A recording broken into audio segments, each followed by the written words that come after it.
Okay, I think I am recording from the top of Pike's Peak. I'm starting to get a little winded. I've been up on the mountain now a little more than an hour. When they say an hour and 20 minutes get up and down, I think that's good advice. Just starting to feel a little woozy, a little tired. So 14,000 feet, the old DR made it up, no problem. I only got one or two easy pictures. I really got into a nice conversation with a Canadian couple and then another guy from Florida.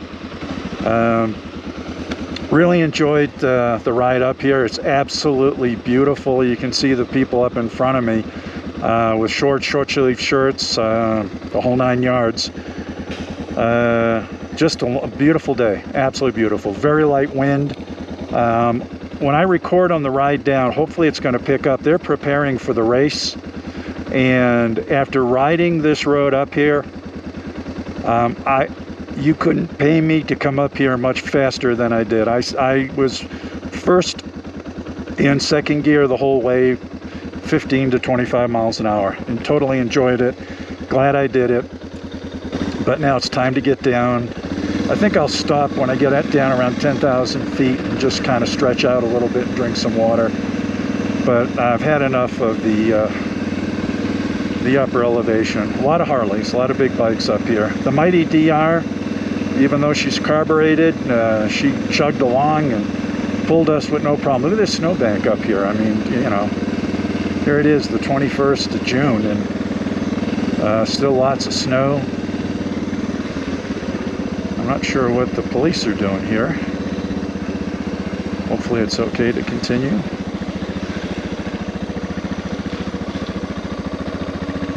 But look at these views. I mean, no matter which way you look, you have to pay extreme attention, because you'll be looking and you drive off the edge and, you know, there's no coming back from that.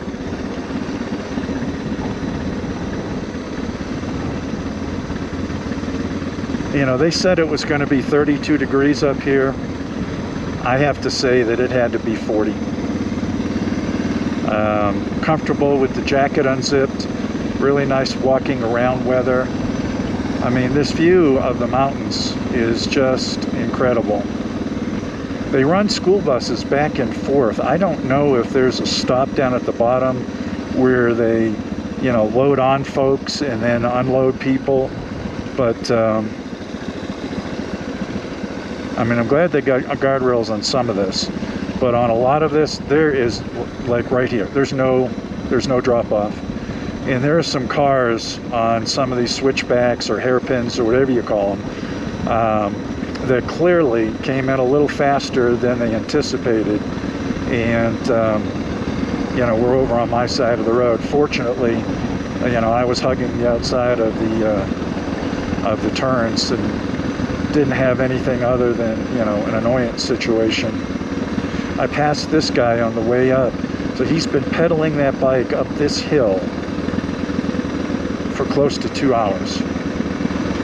Because I saw him when I stopped down at the sign-in station. I got here super early and, you know, just hung out down at the bottom checking it out for a while.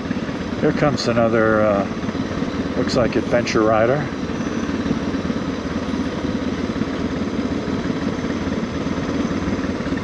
Two of them.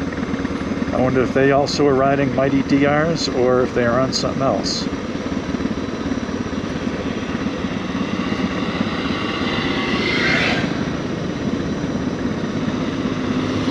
BMW. An old one.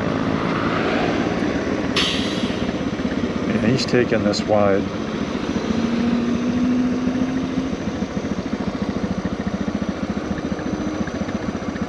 I mean, I just don't know if this camera is picking up the scope of what this is.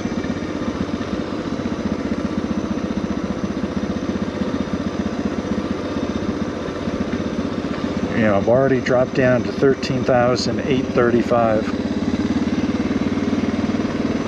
I was surprised there were insects up at the top of the mountain over 14,000 feet. Flies, different types of bugs.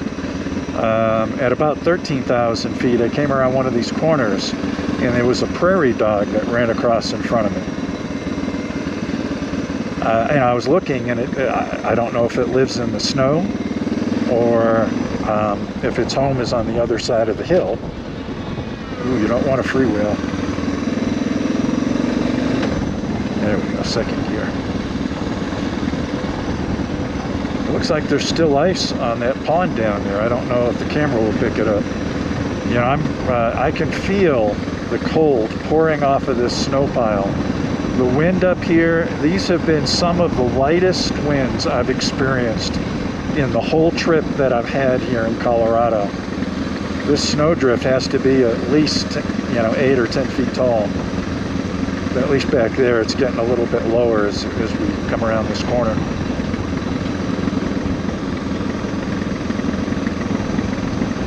I can imagine there's a lot of vehicles, whether it's cars or other vehicles, automatic transmission type vehicles that probably struggle with hot brakes coming down here. I don't know if the camera can pick up how tall and steep this is.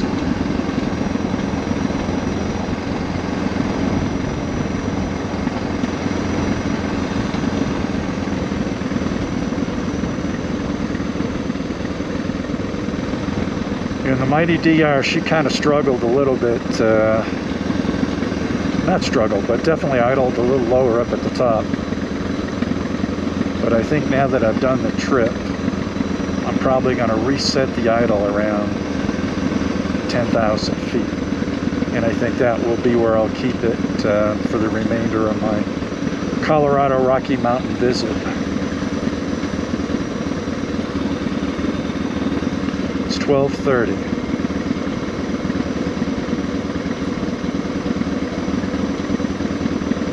I have to tell you that I'm only down maybe 600 feet, but I'm also already feeling a little less fatigued.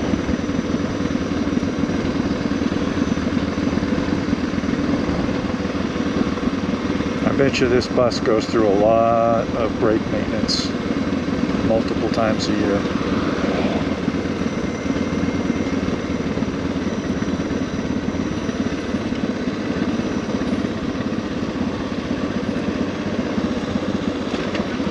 I just can't imagine what the racetrack is like. I don't know where the finish line is. Is it up at the top, the parking lot?